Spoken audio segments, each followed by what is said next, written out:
Hello, everyone. Welcome to the next session this afternoon. This session is entitled Passing the Torch, Succession Strategies for the Future. Our moderator today is Jennifer Christensen. Jennifer Christensen is a partner and business advisor with MNP in Portage la Prairie.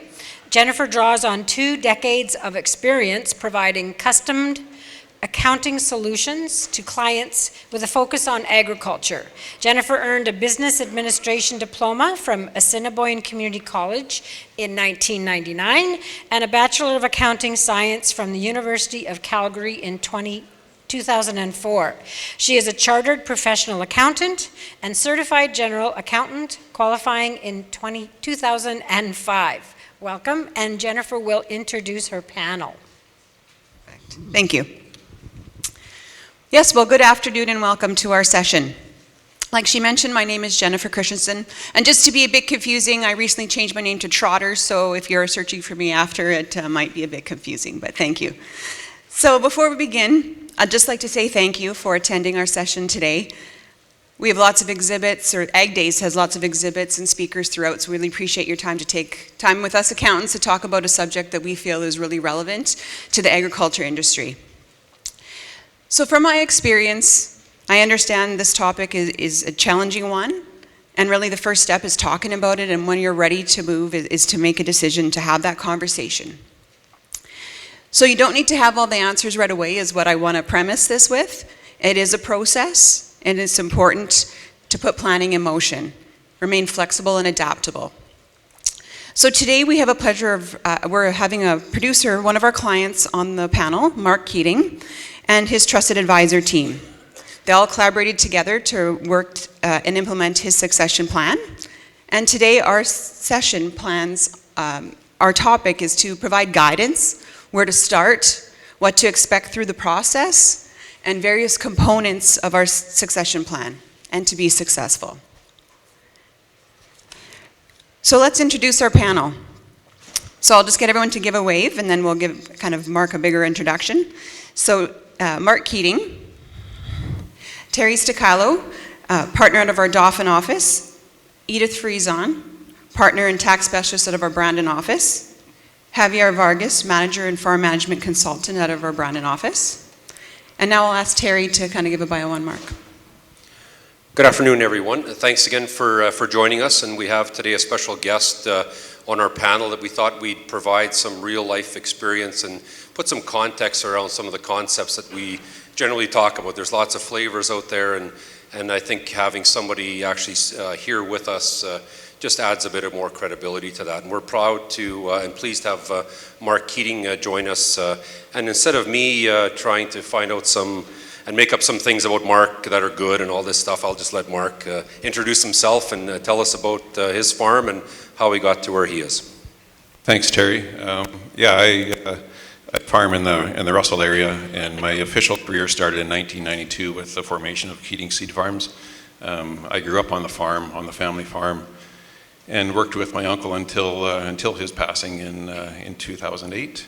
And we've recently gone through for us is a fairly major restructuring and reorganization. So I guess that will come up as the panel goes on, what we've done and why we've done what we did. Yeah, you bet. Thanks, Mark. Perfect. So we'll get this party started here. And we're going to put Mark in the hot seat first. So please, as we go through this, if you do have questions, please don't hesitate to put your hand up. Let's be interactive, and you'll get more out of it too if you ask some questions. So Mark, when did you realize it was time to start transition planning, and what specifically motivated you to take that action? Well, I don't think there was any, one morning where we woke up, where Claudia and I woke up and decided to do it. And we were talking about this, this morning over breakfast and thinking about it on the way in.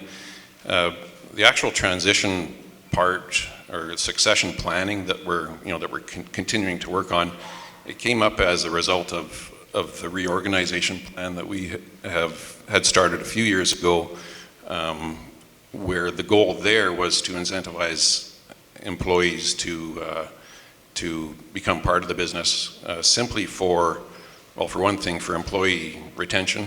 We live in a fairly very competitive labor market in our area. I think Manitoba in generally is very, very competitive.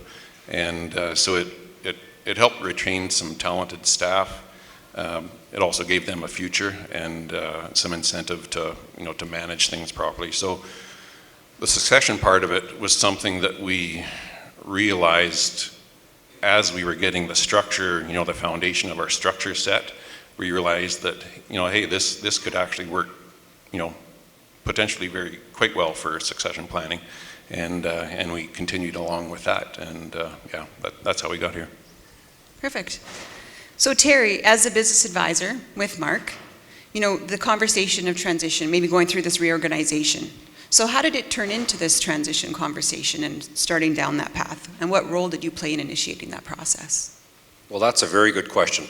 And I think one of the things that, when we look at all of these situations and getting together with a client or starting the interaction and sort of figuring out the focus is really how things start out with these succession plans. Because sometimes, they don't need to be called a succession plan. Some of them are called business meetings, and you get together and you figure out some goal planning for your business.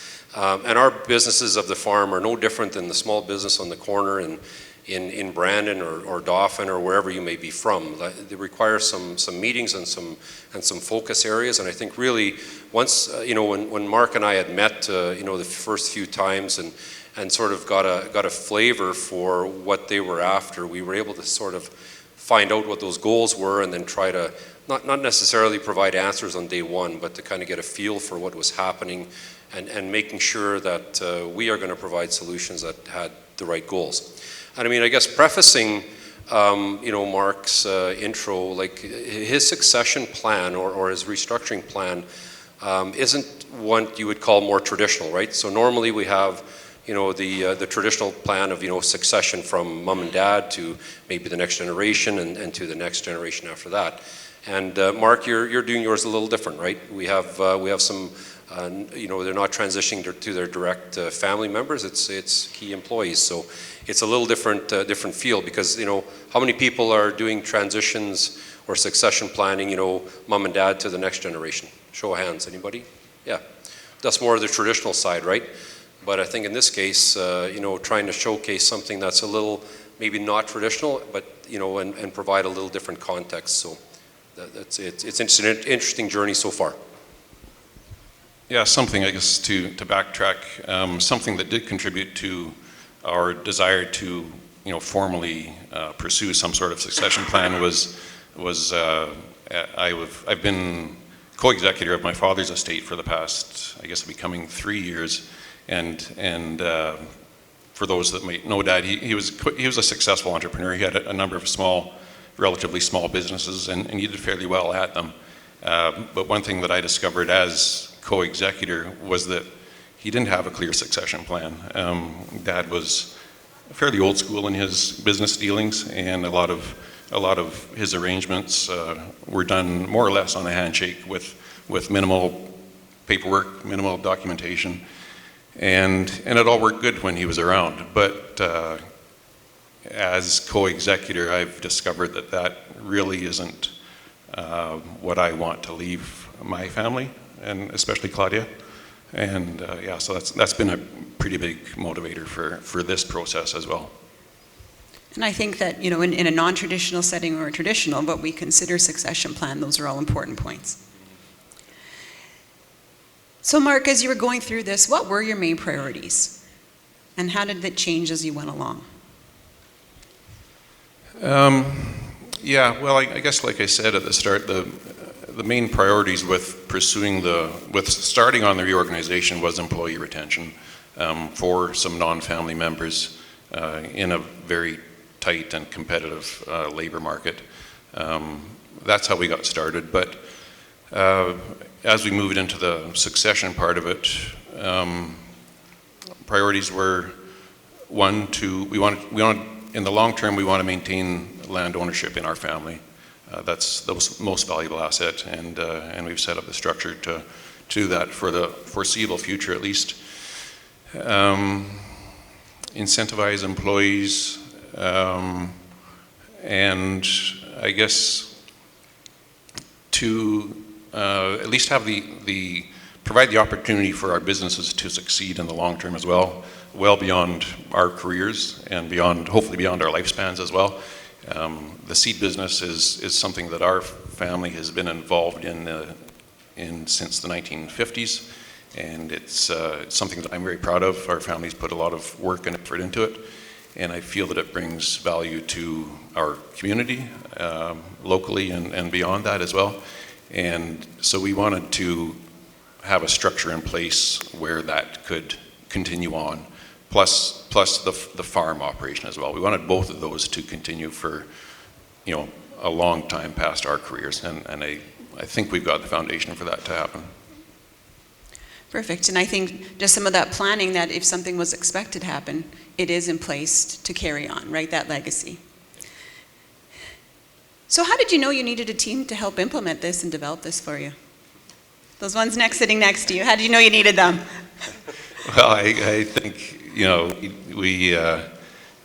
we realized a team as soon as, we realized that we needed a team as soon as we started talking about it. It's the things that we're dealing with are well beyond my capabilities and expertise, and if we were to tackle it on our own, which I don't even want to think about that,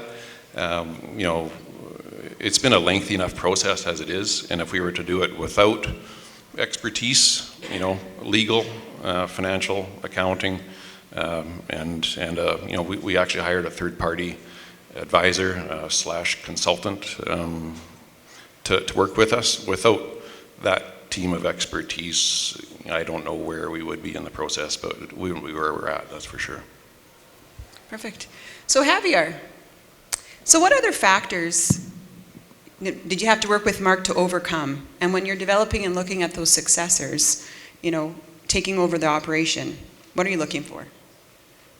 Well, I think the first point that we need to figure it out with the farmer is when do this transition is how are we going to transfer that up knowledge to the person that is going to take charge of your business. That's probably the most challenging for a farmer to kind of give up. I would say give up what he's doing and what he knows. It's probably doesn't happen with Mark. He was pretty good at it, but basically it's don't have much to share, much knowledge to share. Well, we know that, Mark, but that's okay. Sorry. That's the first thing. Like acknowledge that I know as an old farmer know a lot of things, but also acknowledge that the person who's taking over knows things and vice versa. That's kind of the first step that is taken in consideration when you want to transfer, right? Making that decision and doing that. Also at MMP we have a bunch of tools that help this new person to get into this business, something like a peer groups. We have a bunch of peer groups where we can have these individuals joining these peer groups with different farmers from Manitoba. So when we benchmark to each other, production, I don't know, you name it, how you deal with markets, how you buy equipment, how you pay for rent. So that helped this new person understand getting a lot of knowledge on that place. We do meetings quarterly, just doing a kind of financial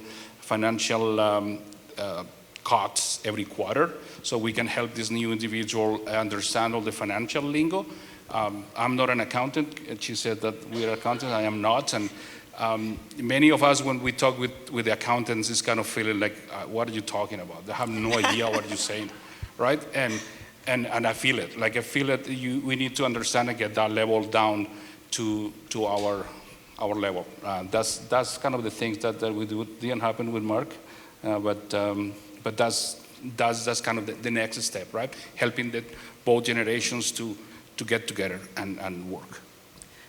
And I know before even going through succession transition planning is that having that younger generation sit in even a year-end meeting. So yes, we're going over financial statements and maybe it's going over heads the first few years, but it's getting that initial step and having them involved in understanding the management. What does the farm numbers actually look like?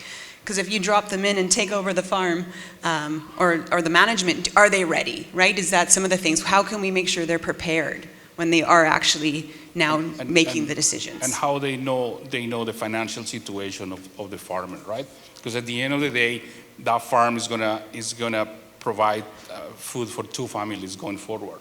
So is that feasible? Can you do it? Can not do it? So this new guy needs to understand what is he getting himself into it. So that's part of the thing. We also talk with, sorry to take too long, but bankers. Like we help this new guy to deal with bankers. I have a bunch of banker friends here, but also they talk and we just get lost, right? Helping understand the interest, terms, all those small things on your life that helps. Perfect. I'm going to turn it over to Edith here, who's tax. So we're at a stage, we begin the discussions, right? We're looking at who's considered for successor. Edith, as a tax specialist, when do you come into this? And what are some options? I think that the tax specialist should be involved as soon as possible. Of course.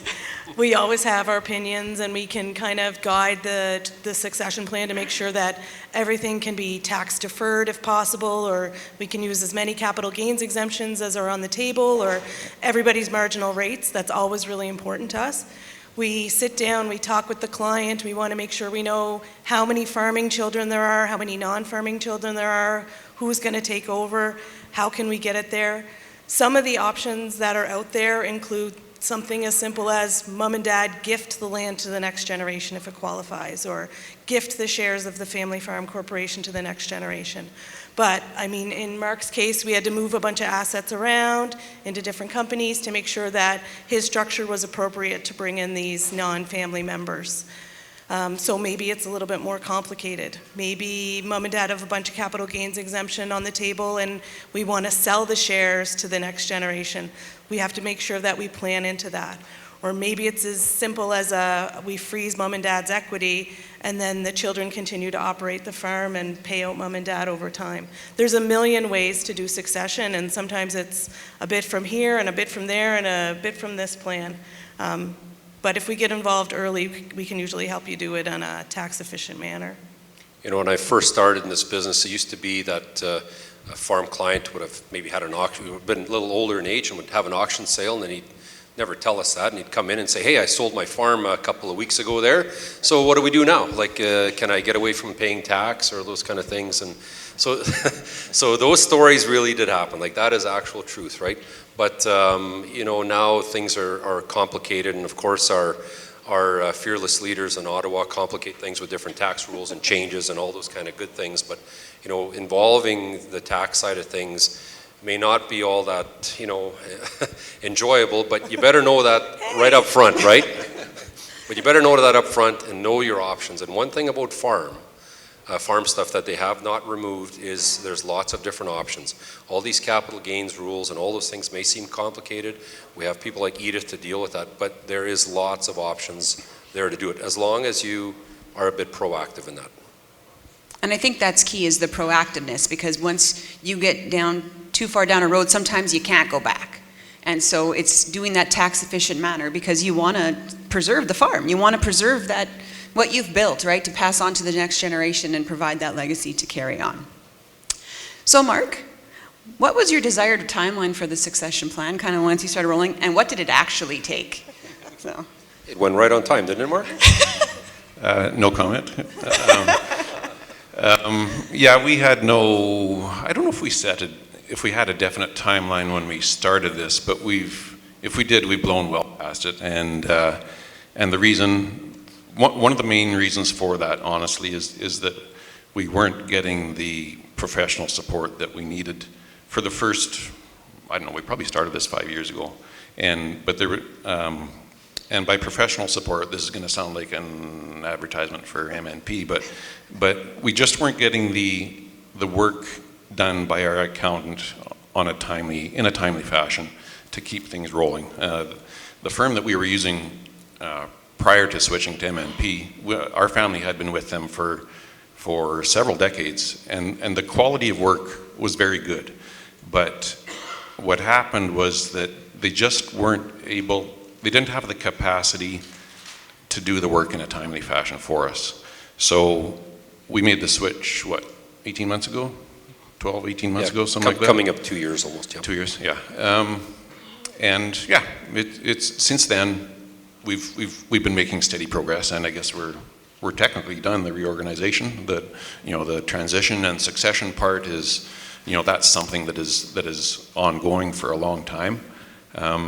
So I don't think I answered your question at all, but I think the moral of the story is, and that's if I could give a bit of advice on this, I'm certainly not an expert, but if you're going down this road, before you start, have an honest conversation with your transition team, which means lawyer, accountant, probably your family, whatever partners you may be bringing in, maybe extended family, even just depending on your situation, and also your advisor. We had a third-party advisor, but have a conversation ahead of time to make sure that each of the team members has the capacity to get the work done, because that was a holdup for us for a long time, and I am a very patient person, and my patience ran out, and it was too bad. We parted ways with our previous firm on a very, very good basis. We're still working with them on other things, but yeah, that's my advice on that topic, I guess. Well, and I think that's important to understand is that, we all in our head, okay, by next spring we want to have this done. Really, there's a lot of maneuvers. You've got to consider tax, the soft skills, the management coming in. So you have to be able to pivot and manage that timeline, which is super important. And just have expectation that there will be delays. I mean, not that you want it, but it's the communication and having all the advisors moving forward and making timelines and deadlines. So I think it's really important to have that. So Mark, again, here we go. As a producer, what specific concerns or challenges did you encounter? I know you've kind of talked about some of the things, but is there anything specific around the planning itself? And maybe what would you have done differently? Yeah, I think the big one was the one that I just mentioned, just having that conversation with your team ahead of time. What we've done differently, I don't know if we would have done things a lot differently. I liked our strategy.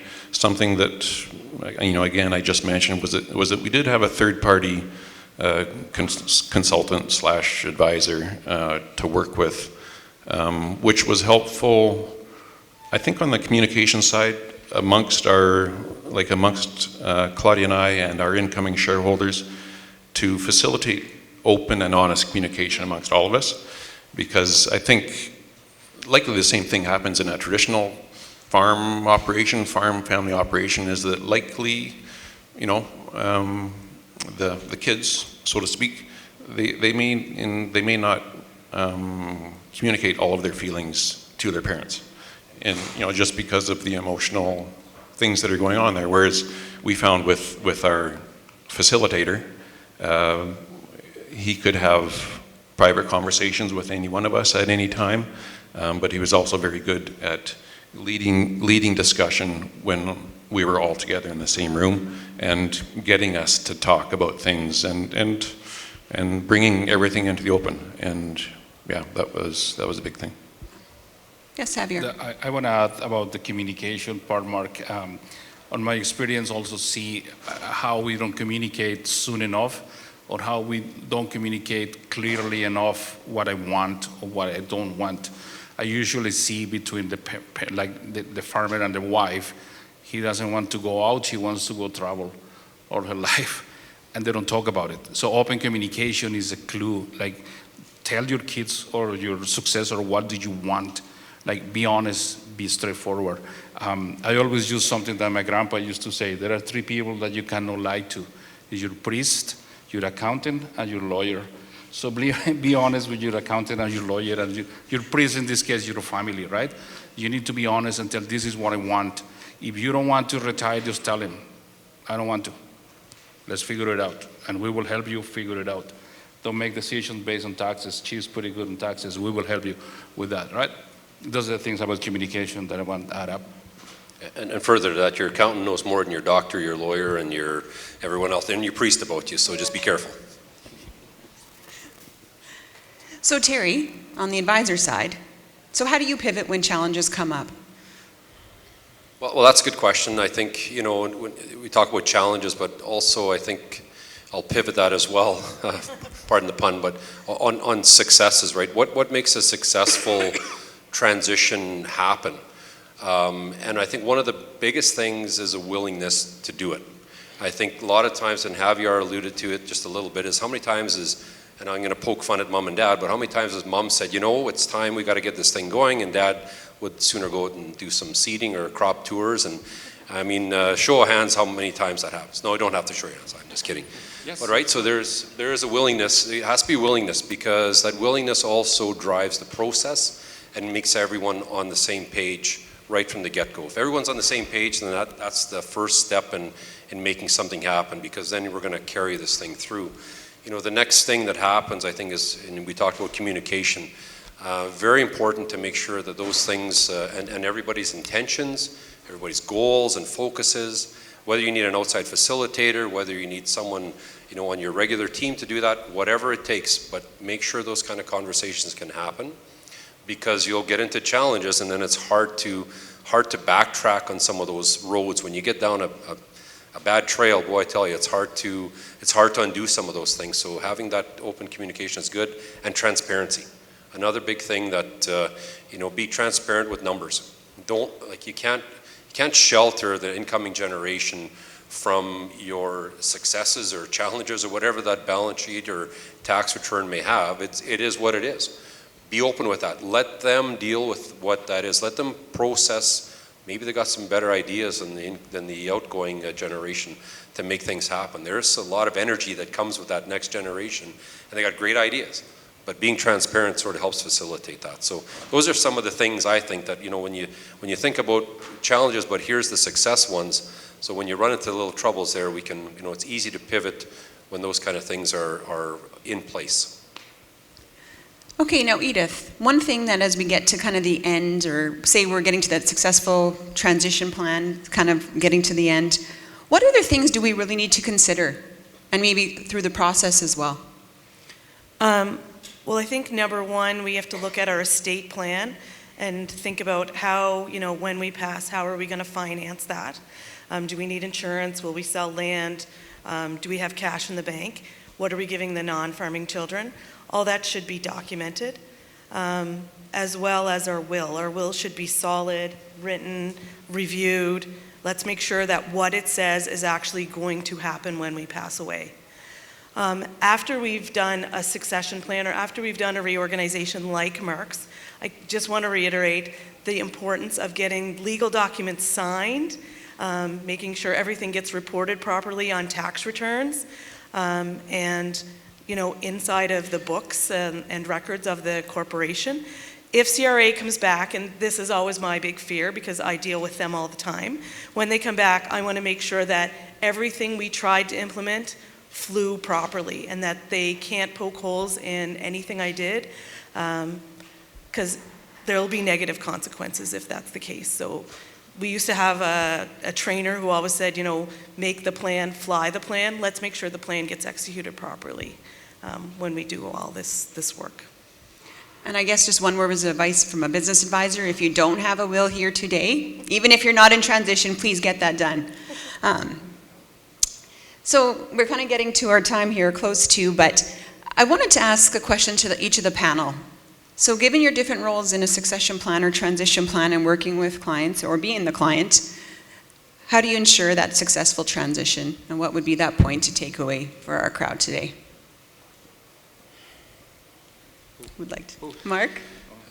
How do we ensure a successful transition? Is that, yeah, well, I don't think there's no guarantees that what we've set up today will ensure a successful transition. There's a lot of things have to fall in place yet, but at least we've laid the foundation for it to happen successfully. And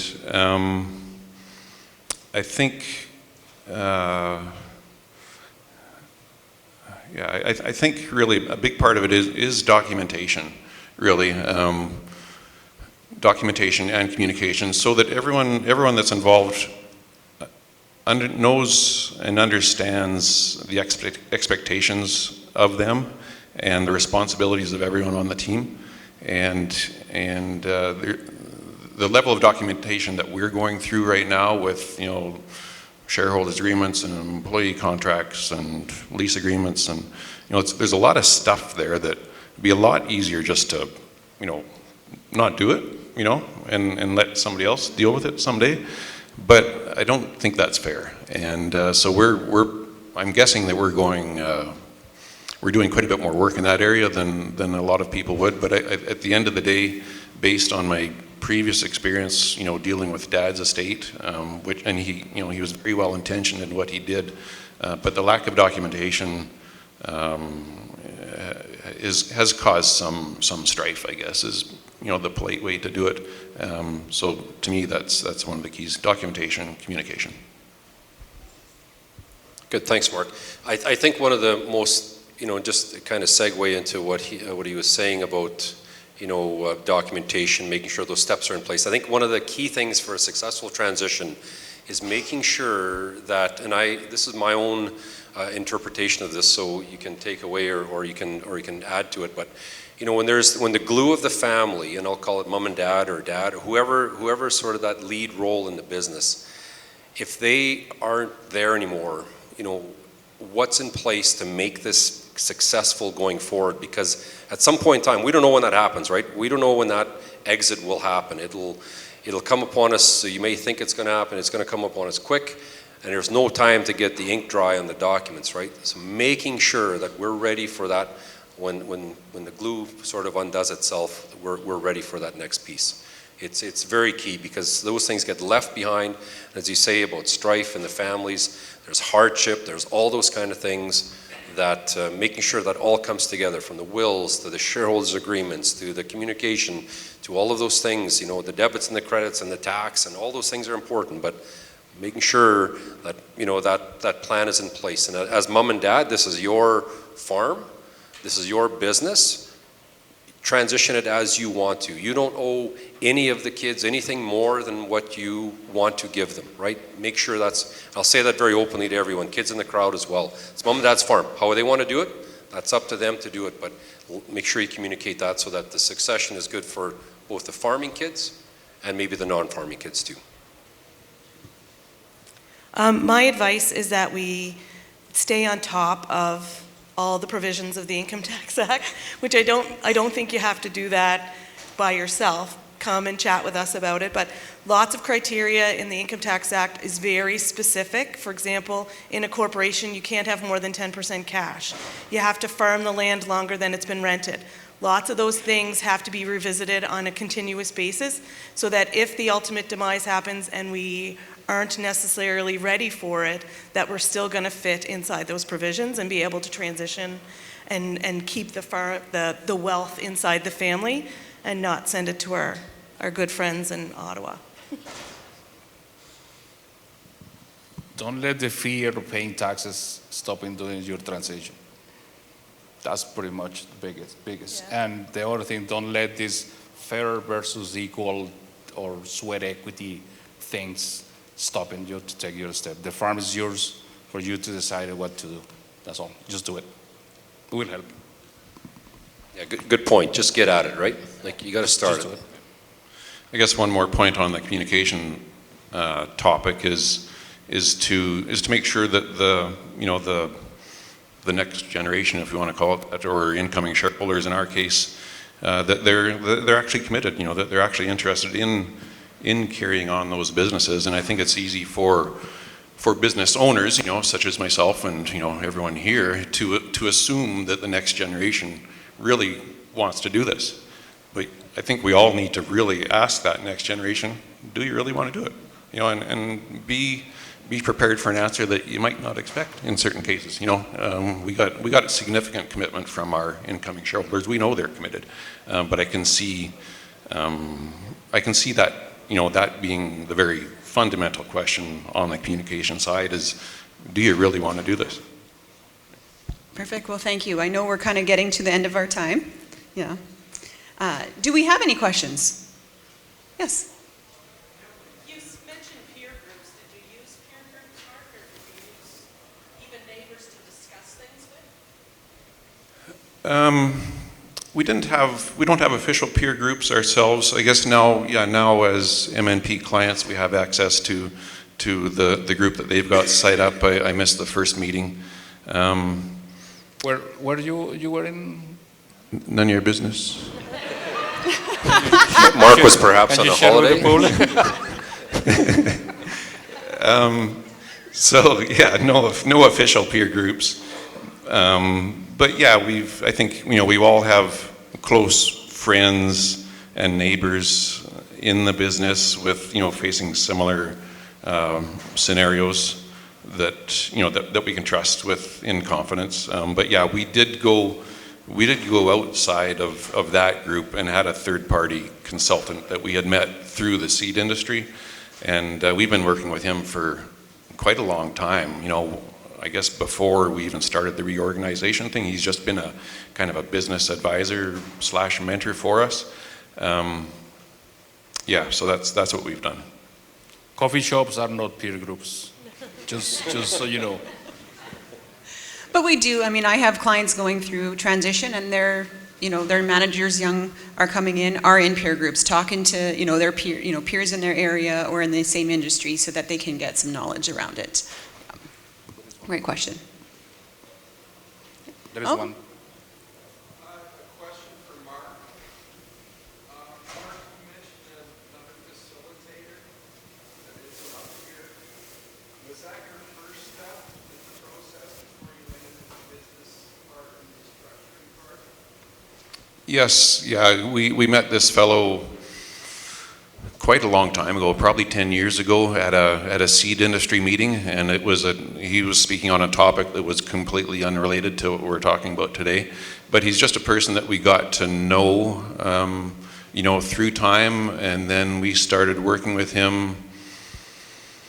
Well, I think actually our first meeting was with him about 10 years ago, and at that point, Claudia and I were just wondering, we had some business decisions to make, and we needed someone with experience and expertise in small business management, and he fit the bill.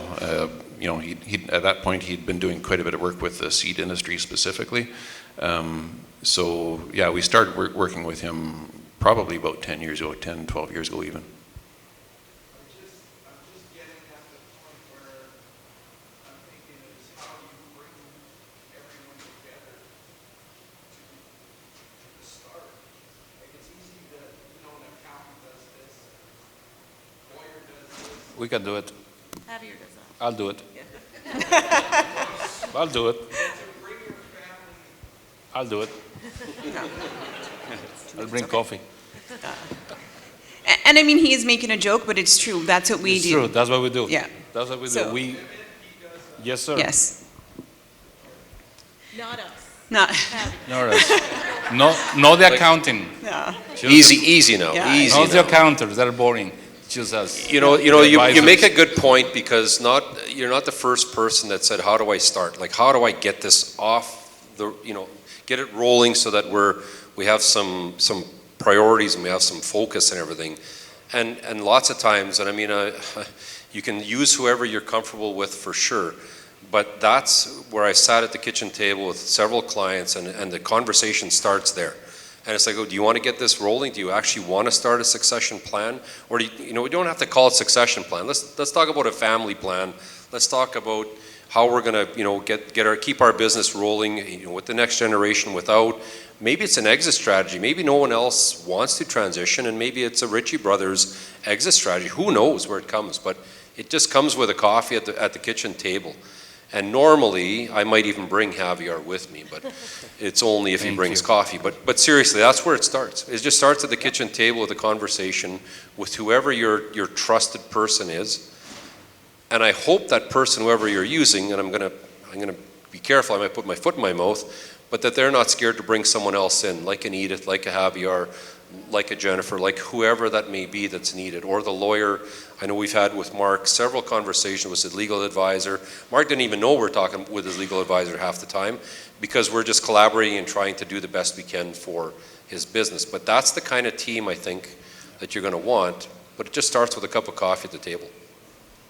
Yeah, and I think getting back to the original question a bit too, that's a role that our independent advisor played, was that he was in constant communication with the accountants, lawyers, as we went along. We gave him free rein to talk with them, and yeah, we've only been clients with MNP for a couple of years or whatever it is, but the experience that I have working with them is that I probably would have had that initial conversation with somebody on this team, and I guess it would have been Javier. But at that time, we weren't MNP clients, and the firm that we had, I don't think they had someone that could facilitate that. So we went outside to a third party. Perfect. Well, I think we're going to get the hook here. Yeah. So I just wanted to say thank you so much for your time today. I mean, our goal is to, through all of this process, is to maintain harmony. And I think because you do want to have Christmas dinner together, you want to be able to have conversations. It is your succession plan. And so you want to fully benefit from your hard work and see that move forward together in the future. There is some QR codes around the room. If you're interested in some more information or talking to one of our advisors, please fill it out. And again, thanks again for attending, to our panel, for Mark for coming out, and to Ag Days. So enjoy your day and the rest of Ag Days. Thank you.